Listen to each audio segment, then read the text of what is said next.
Good morning, students. Welcome to another lecture on grammar. In my last lecture and the previous one, I was talking about subject verb agreement. Okay, and time and again, I have told you that practice makes a man perfect.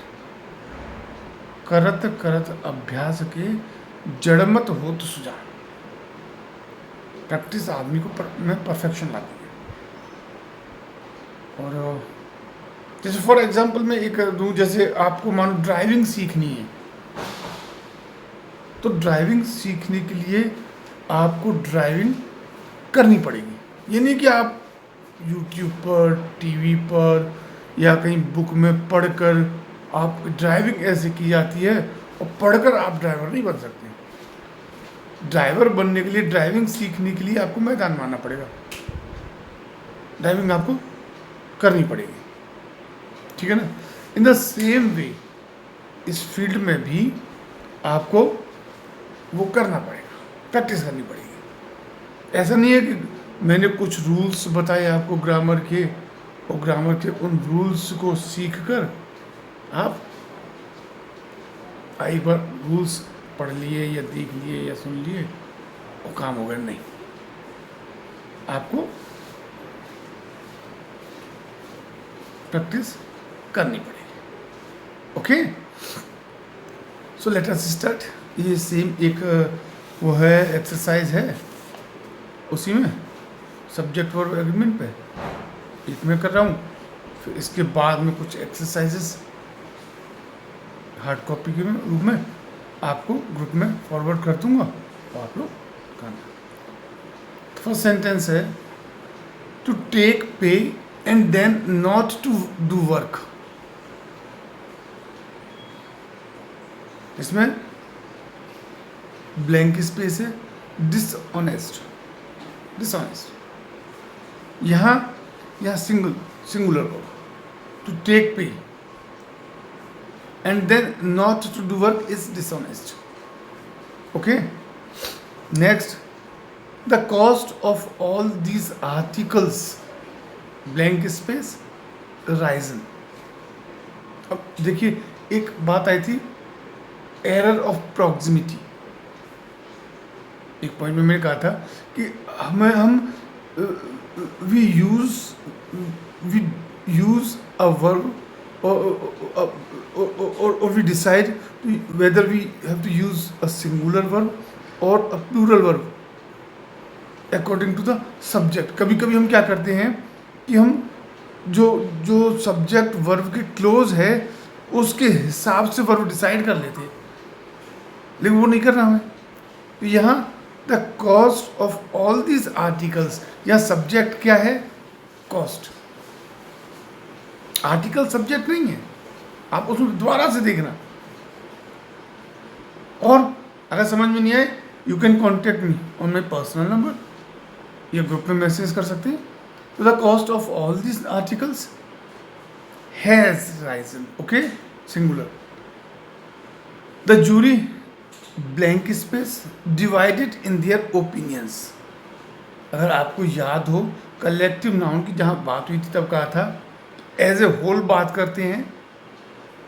जब किसी collective नाम को लिए as a whole बात करते हैं we use singular verb, और जब हम इंडिविजुअल्स की बात करते हैं ग्रुप में, कलेक्टिव नाउन में, तो हम प्लूरल वर्ब यूज करते हैं। तो द जूरी वर या are, plural means plural verb, were divided in their opinions. Okay, next, that's night every one of the boards crew. अगर आपको याद हो तो एक जगह कहा था कि every one, many, every, each. If a noun is qualified by these words, then we use a singular verb. So that night everyone of the boat's crew was down with fever. Next, one or the other of those fellows, blank space है, stolen the watch. अगर याद हो तो either और, neither nor, और nor, इनसे अगर हम कनेक्ट करते हैं सिंगुलर नाउन को तो उसके साथ सिंगुलर वर्ब यूज करते हैं. तो वन और the other of those fellows has stolen the watch. Next, the strain of all the difficulties and vexations and anxieties, blank space है, more than he could bear. ठीक है ना, वो error of proximity. यहाँ जो इस sentence में जो सब्जेक्ट है वो स्ट्रेन है. The strain of all the difficulties and vexations and anxieties was more than he could bear. Next, no news, blank space, good news. I told you, कुछ noun देखने में प्लूरल लगते हैं लेकिन हम उनके साथ सिंगुलर वर्ब यूज करते हैं. ये बात शायद नाउन में भी आई थी. तो no news is good news. Next, the accountant and the cashier absconded. Yes, अगर आपको याद हो तो आर्टिकल्स में भी एक बार शायद क्लास में भी मैंने कहा था, when we use separate articles, जब दो नाउन एंड से जुड़े हैं और दोनों के पहले सेपरेट आर्टिकल यूज करते हैं, दोनों अलग व्यक्ति हैं. लेकिन अगर हम आर्टिकल फर्स्ट नाउन के पहले यूज करते हैं और सेकंड नाउन के पहले कोई आर्टिकल यूज नहीं करते, इट मीन्स वो दोनों नाउन सेम व्यक्ति के लिए यूज हुए हैं. इसलिए यहाँ the accountant and the cashier दोनों नाउन के पहले अलग अलग आर्टिकल यूज किया है, इसलिए दो पर्सन है यहाँ, इसलिए हैव प्लूरल वर्ब आई. A good man and useful citizen passed away. Eighth का अपोजिट. एट्थ सेंटेंस में हमने दोनों आर्टिकल से दोनों नाउन के पहले हमने आर्टिकल यूज किया है, लेकिन इस सेंटेंस में हमने सिर्फ फर्स्ट अ गुड मैन, सिर्फ फर्स्ट नाउन के पहले हमने यूज किया है. सेकंड एंड के बाद यूजफुल सिटीजन के पहले यूज नहीं किया, इसलिए Singh has passed away. Next, the famous juggler and कंज्यूरर,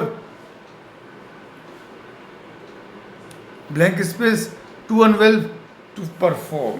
अब इसमें भी देखिए सेम एट्थ वाला, द फेमस, नाइन्थ वाला सॉरी, द फेमस जगलर से पहले सब्जेक्ट पहले, एंड कंज्यूरर के पहले नहीं यूज किया हमने, इसलिए singular, is to unwell to perform. Next, the three musketeers. ये मैंने अरेबियन नाइट्स वाला जो आया था ना, बुक का आया था, कलेक्टिव नाउन, जो कोई प्रॉपर नेम के लिए. The three musketeers is a proper name. Okay, इसलिए इसके पहले सिंगुलर वर्ब यूज करेंगे. The three musketeers was written by Dumas. Each of the suspected man, blank space, arrested. Yes, मैंने आपको बताया था ना, ईच, एवरी, जब ये किसी नाउन को क्वालिफाई करते हैं उसके पहले सिंगुलर वर्ब यूज करते हैं. तो each of this of the suspected man was arrested. Next, the ebb and flow of the tides, blank space, explained by Newton. Yes, मैंने बताया था ना कि जब एक आइडिया की तरफ एंड से कोई वर्ड्स जोड़ते हैं, सिंगुलर वर्ब, सिंगुलर सब्जेक्ट, और लेकिन वो अगर एक सेम आइडिया की तरफ इशारा करते हैं तो उसके पहले हम सिंगुलर वर्ब यूज करते हैं. तो the ebb and flow of the tides was explained by Newton. Next 90 rupees two much for this bag. Blank space rupees के बाद मैंने एक बताया था ना कि जब कोई प्लूरल नाउन एक पर्टिकुलर अमाउंट या पर्टिकुलर क्वांटिटी की तरफ इशारा करता है तो वहाँ singular verb. 90 rupees is an amount, इसलिए यहाँ सिंगुलर वर्ब यूज़ करेंगे, is too much for this bag. Next the cow as well as the horse grass. Blank space है, इसमें आया था ना एज वेल एज, और 2-3 वर्ड्स और थे, उनसे अगर ऐड करते हैं तो सब्जेक्ट पर कोई फ़र्क नहीं पड़ता। सिंगुलर तो सिंगुलर सब्जेक्ट है, सिंगुलर ही रहेगा। तो the cow as well as the horse eat grass. Next neither is father nor is mother.